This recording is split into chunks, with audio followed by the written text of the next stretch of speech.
তোমরা দেখতে পাচ্ছ যে ডুমুর ভাজা হবে এখন। কচি কচি ডুমুর প্রথমে কড়াইয়ে তেল দেওয়া হলো। এই কচি কচি ডুমুরটাকে প্রথমে সেদ্ধ করে হলুদ এবং নুন দিয়ে ভাপ দিয়ে ফেলা হলো, দিয়ে এখন তেলে দেওয়া হচ্ছে।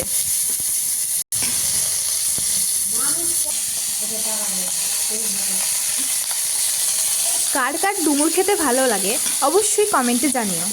এখানে তো আমার শম্পা পিসির ডুমুর খুবই ফেভারিট, বিশেষ করে শম্পা পিসির জন্যই ডুমুরটা রান্না করা হচ্ছে।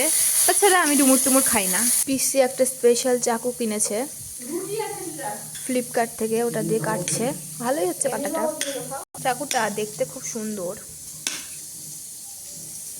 আমাদের কাছে শুধু চপিং বোর্ডটাই নেই, যাই হোক একদিন না একদিন চপিং বোর্ডটাও কেনা হবে। এটা যেটার উপরে কাটা হচ্ছে সেটা হচ্ছে একটা টাইলসের পাথর, কাটা খুব ভালো হয়। আলুগুলো ভাজা হবে। আজ নীল পুজো তো, তাই জন্য নীল পুজো উপলক্ষে আমাদের এখানে আজ সবাই নিরামিষ খাচ্ছে। কাল ছিল কাটা ভাঙা, আজ হলো নীল পুজো। তারপরের দিন কালকে হচ্ছে সংক্রান্তি এবং চড়ক পুজো। খায় মানুষ, নুন লাগবে একটু। শাক বাজছে কারণ এখন তো কালী নাচ আসছে না, ওই জন্য। রোজ মোমো খাই আমি আজকাল প্রাইভেট যাওয়ার সময়।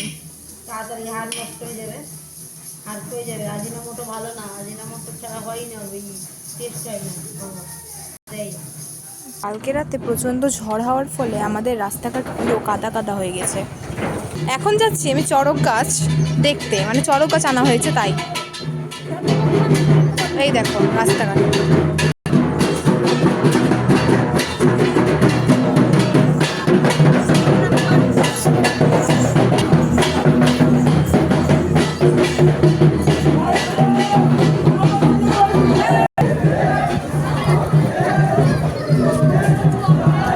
তো এখন আমি বাজার যাচ্ছি, এখন যাচ্ছি মুদিখানা বাজার করতে আমরা। এতটা ঝড় হয়েছে রাত্রে কালকে যে প্রচণ্ড কাদা। সো গাইস, আজকের মিনি ব্লগটা এতটাই। টাটা, এর পরের ভিডিওতে দেখা হচ্ছে।